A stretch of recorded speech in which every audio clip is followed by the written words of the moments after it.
Here. I want to touch base with you how to practice with a metronome. This video that I'm going to do here is also sort of assumes that you have gone through the video, which is the what I call 6-note horizontal shapes. If you haven't done that, you might want to go back, pause, and take a look at the video and learn those.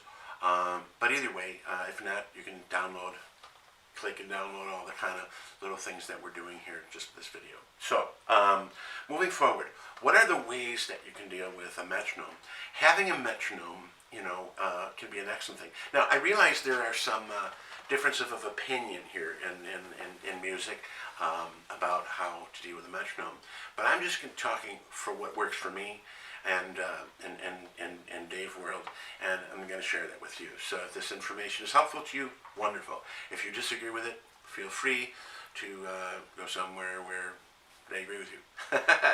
Anyway, a little bit of comedy. So what I want you to do is, we're going to first take a broad view of what a metronome. What are the ways that we can deal with a metronome? Well, one way you can deal with a metronome is that you could put the metronome on and play along to it, right? Which, in that case, is a very primary, fundamental thing. You play a song or some scales where you're just playing along with a metronome.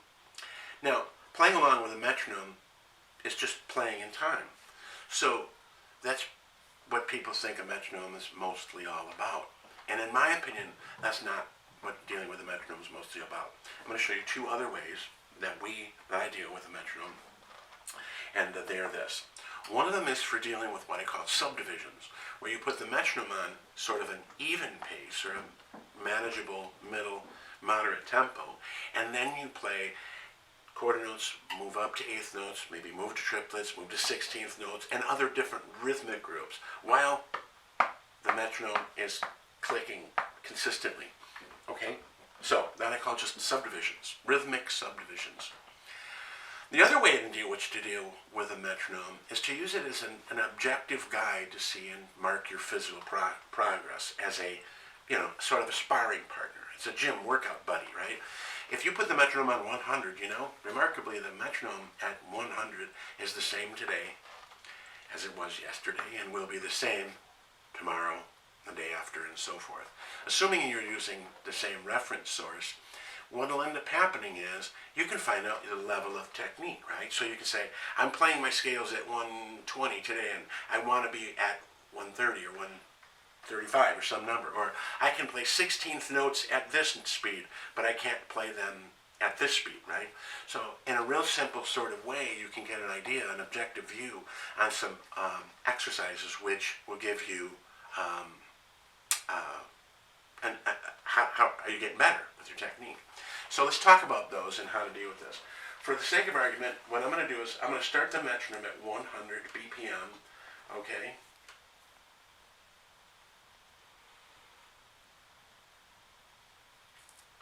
All right. Now, if you ever see on a metronome, somebody will say, it's at 100 mm. Most people think that mm actually is an abbreviation for metronome marking, which is fine, but actually it stands for Mazel's metronome. It's a little piece of trivia for you. If ever you're on like Jeopardy and you want to know what MM stands for, and you get Alex Trebek to go, I know, Mazel's metronome. What is Mazel's metronome? Then you'll win now. Anyway, Mazel was the guy, I believe, who had a whatever, forget about Mazel. Now we just call it BPM, which is beats per minute. So 100 beats per minute is 100 beats in a minute. So actually 60 BPM is one every second. 120 BPM, of course, is one every half second. But what's not important about it, it doesn't matter the number. What does matter is they're going to be objective. So here's what we're going to do. I am going to put a metronome on 100. Okay? This metronome, I want to do this, okay? I'm using the 6-note shapes, right?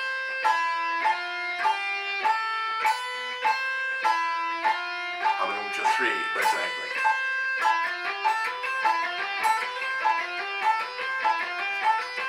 You hear what's happening? 1, 2, 3, 1, 2, 3, 1, 2, 3, 1, 2, 3, 1, 2, 3.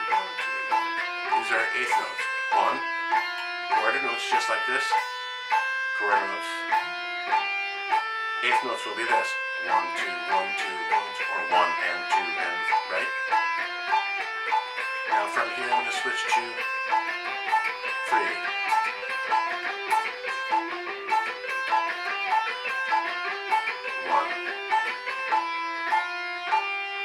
These are the fundamental units, right? 1, 2, 1, 2, 1.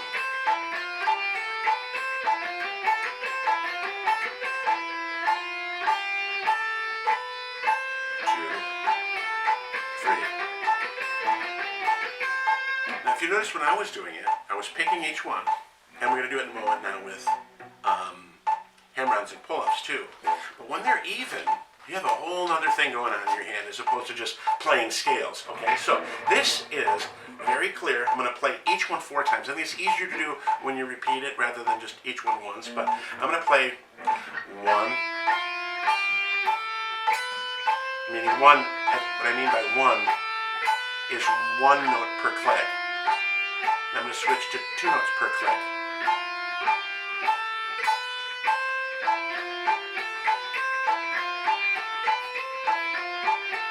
Now 3 notes per click.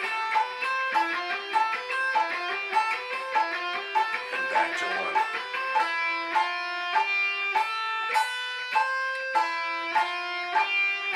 Now I'm going to do hammer-ons. Here it's even. Now this is 2. 3.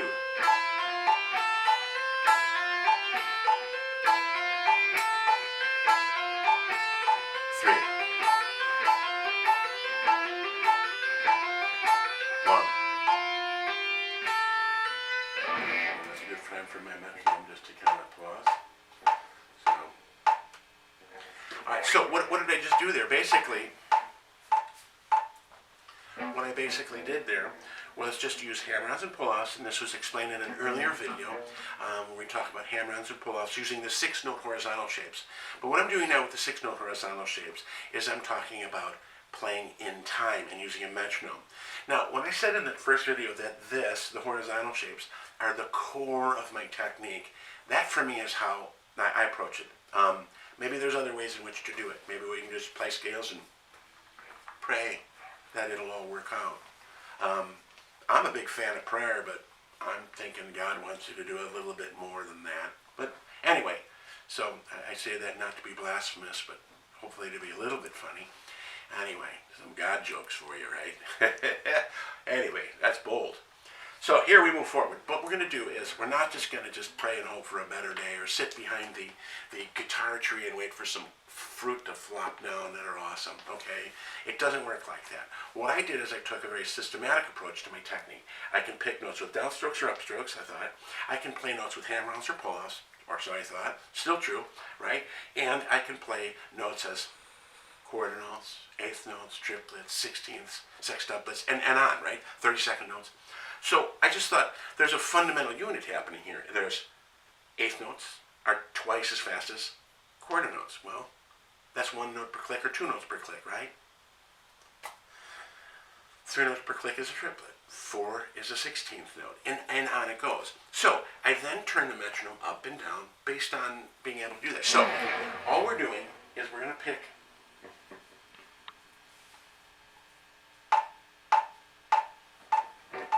I'm going to put it at 120.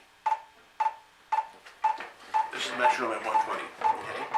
I'm going to do 1 note per click, 2 notes per click, 3 notes per click, and now I'll just do this. I'll get up to 6 notes. I'm not going to do 5s, by the way.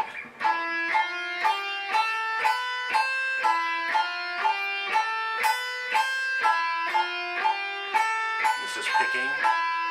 Here's 2s. 2, 3, 4, 1.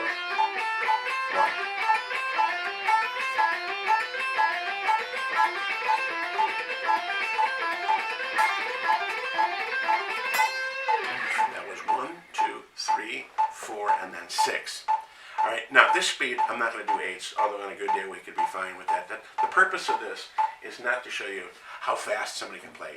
The purpose here is to deal with subdivisions, understanding that in any given tune, you're never, well, I shouldn't say never, you're not often going to get just a stream of notes, okay? Okay? You might do that for a short period, but my favorite kind of playing, or solo playing, and everything, rhythm playing as well, is when there's an interesting mix of rhythmic groups, right? So when somebody says, oh, that guy's playing in the pocket, he plays awesome, he's really tight, the band was tight, man, it was awesome. Well, what does that really basically mean? It means that the rhythms were there. They're not sort of loose and outside the boundaries of where an 8th note or a 16th note should be. They were where they should be, okay? And ironically, that's something you can practice. So for dealing with the metronome, that's a secondary way in which to deal with the metronome. Now, let's talk for a minute about method number 3 and how to deal with a metronome. The metronome now is at, say, 120. If I want to get quicker, well, hopefully tomorrow it'll be 121 or 122 or whatnot. So what I do to try to get a very, very, very important method for using a metronome for me is to put the metronome on, not immediately start to try to do my very top speed, but I warm up at speeds that I'm already aware of. To this very day, I use these 6-note horizontal shapes to practice, okay? Now, for me, I like to maintain, bare minimum for me, 6 notes per click at 120. Now some of you might be going, like a cat taking a bath. Did he say 120 for 6 per click? Okay, yeah, that's not a cat taking a bath. By the way, if you've ever seen a cat take a bath, it's a horrific experience. Don't do that unless you have body armor, okay? 3 things you cannot do with a cat. A, give it a bath. B, take it in the car. And 3, use the vacuum. Hell to a cat is giving a cat a bath in a moving car with a vacuum on it. It would take fire brimstone for eternity. Anyway, so no, if I tell you 120, this is not a cat taking a bath type of scenario, okay? Those are my, like, where I want to go, okay? Now I can go more than that, but I want to maintain that, okay? So I have speeds that are relative to where I want to be, okay? Now, suppose you go, geez, I'm not even close to that. I should sell my guitar. No. That's not what we're doing here. What we're doing here is saying, that's a target. You might have a target that's less than there or higher than that, okay? Now, but wherever you're at, you can work up, you click it, and the next day you work up, just like you're bench pressing. Anybody who's done any kind of fundamental muscle work or any kind of training of any kind, I don't care if you're in a bowling league. If you think bowling league's not at work, well, go bowling. Bowl 3 games. Your arm hurts. I bowled in a league for a number of years, and so every year we start the league again. For the first few weeks, your arm, you're like, man, it's kind of weird. Wow, hurts a little bit, sore. Why? Well, that's training. So your body, when you practice something again and again and again, your body accommodates by getting stronger and or faster. So wherever you are, I hope and suggest that you not get discouraged, but you get encouraged to try to think about how to achieve the next level. So if today you're at 100 and you're at 6/8 notes or something like that, well, our goal is at the end of the week be a 101 or a 2 or a 3, okay? Now, let's do the math. There's 65 days in a year, I said 56. 365 days in a year, okay? If you could get 1 tick per day more, oh my God. What? Could you even make progress like that for 1 year? I mean, what if you can get 365 ticks on the metronome faster? Well, so here's my point, right? The point is, no matter where you are, don't be discouraged. Just get encouraged to say, well, all I've got to do is 1 tick. Even if it's 1 tick at the end of the week. God, at the end of the week, get 50 ticks higher, right? Do that for 2 years, you're 100 ticks more. Wow. So, that's the way I developed my speed and my technique, is I just took a very objective approach to it. I try not to get bummed out or happy, for that matter. Just be objective. Like, each day, just get a little more. Each day, a little bit more. Each day, a little bit more. So, this exercise of the 6-note horizontal shapes is going to do so. And what we're going to do is, I'm going to show you what you want to do. So here is, terms of doing this, this is 120. I'm going to play the six notes per click at 120. Wait.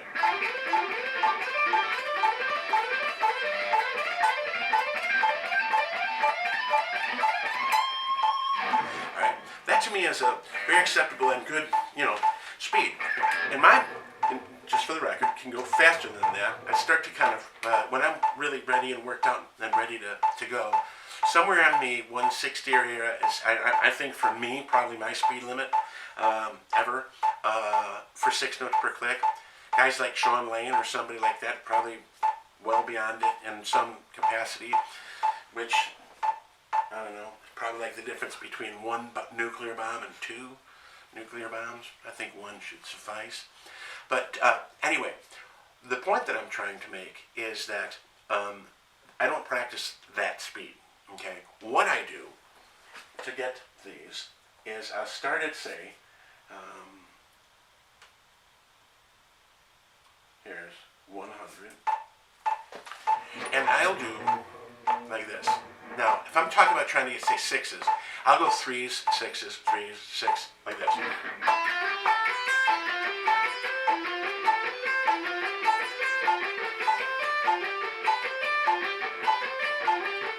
Probably asking yourself, Dave, that's not even close. That's right. It's not any close. What I do then is at 100, I'll do a whole cycle through this and then turn it up to some other number. These are 3 notes at 3 notes per click at 100.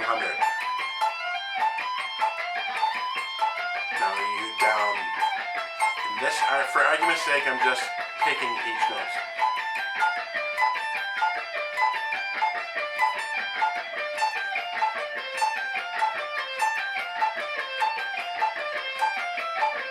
I've done this many, many times in my life, so, don't be discouraged if, you can't do it right away, or if maybe you're making a lot of mistakes or something like that. Just slow the tempo down.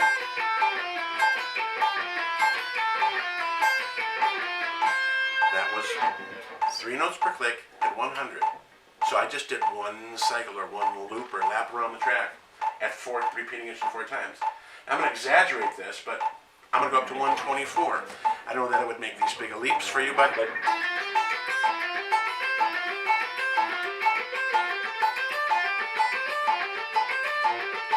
what am I doing? Same thing as I did before. Repeat it. 4 times. 2, 3, 4. 1, 2, 3, 4. 1, 2, 3, 4. 1, 2, 3, 4. 1.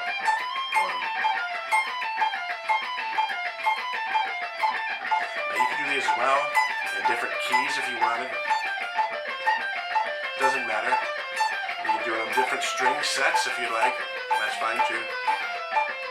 I'm just, for the sake of, argument, we're going to do this way.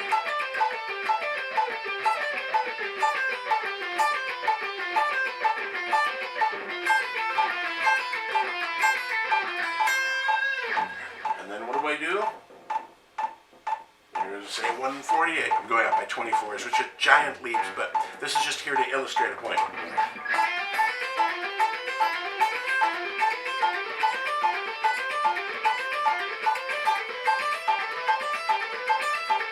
Now, of course, this, assumes that you can do these 6-note horizontal shapes. If you're like most people, you'll probably find that 1 or 2 of them are, even more difficult. This one, for a lot of people, is really hard. It was for me, too. And so I did 3 things to solve that. And what we did to solve that is we repeated it, and we repeated it, and we repeated it. So, I know it's, again, I probably played this little box much more than all the other ones, or for sure, to be able to get it comfortable.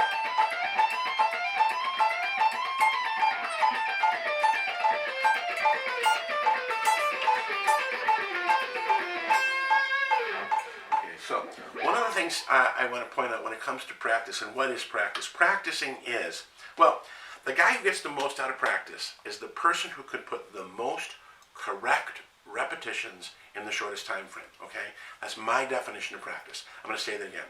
The one who gets the most out of practice is the person who can put the most correct repetitions in the shortest time frame. So all we're doing here by using the metronome in this process is to start at a certain speed where you can comfortably do it, and then you will knock it up, and you knock it up. Now, you don't knock it up at 24 beats increments, okay? I was just doing that to show you an example. But you might start, suppose your top speed is 100 beats per minute. You want to drop down to somewhere in the 60-70% range and do some repetitions there and knock it up sort of slowly, maybe in increments of 5 or whatever so choose you. Sometimes on those old school dial metronomes, they don't give you increments of 1. They give you, at slow speeds, it's an increment of 2 or 3, and at the top, they're increments of 6 or 8. But either way, just knock it up 1. And so I would encourage you just to think that this particular process, using these, at some point in time, you start to notice, wow, here's my, I start getting into difficult range. It's starting to get hard, right? Like a weightlifter might feel like, oh, geez, it's hard, it's getting hard now, right? And then maybe on really good days, you can go a little farther, a little more, and on not so good days, you're a little bit less than that. So you can develop that, okay? So what you don't want to do with your technique is just neglect it and go, well, I'm going to play, a gig, playing a jam, some songs, hope it'll work out. Okay, I'm not sure that's the most effective method, especially, I'm a believer in prayer. You can pray all you want. I think it does help on a lot of levels, but I think also to have a definitive, systematic approach to how you can definitely get better. So if you practice things, repeat them, and you repeat them, and you repeat them, your body has no choice except to submit. I'm going to say that again. Your body has no choice except to submit to the will of what your mind, what you want it to do. Okay. Now we can argue about how long it takes to get there, or you can say, I've never had a system before. Maybe all of that's true, but it has no choice. Okay, and just for inspiration, you might want to go take a look at some of the very few limited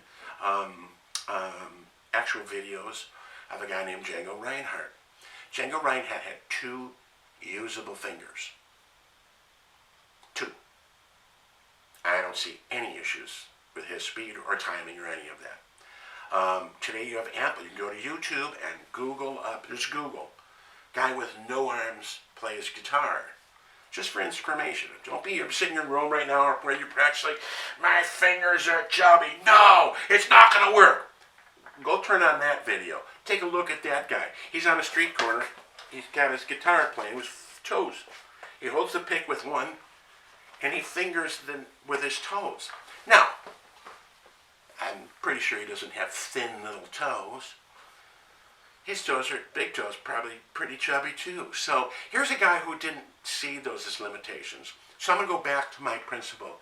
Your body has no choice but to submit to your will. It does not have a choice. What you can do is do the 3 things. Repeat it, and repeat it. And the metronome is an objective resource which will not change. And once you get used to using the metronome like that, you'll find that you will be making progress, okay? It does take consistency and it does take repetition, but I guarantee you will move forward. So that is using a metronome in a nutshell. Hopefully you guys got some stuff out of that. As with all of these topics, please hit that like and subscribe stuff and the buttons, and we have some any kind of downloadable stuff. Please feel free to do so. Even cooler, tell all your friends, because that would just be it. So I've been a guitar teacher all my life, and I'm just trying to share with you guys information I've learned along the way. Additionally, on top of that, we're going to be doing follow-up videos to all of these. So if one or more of these topics has gotten a little bit lost or frayed, you can rewind it, check it out again, or sometimes these topics will be coming up as well, in whole or in part in other videos. So that's it. Dave Urick out.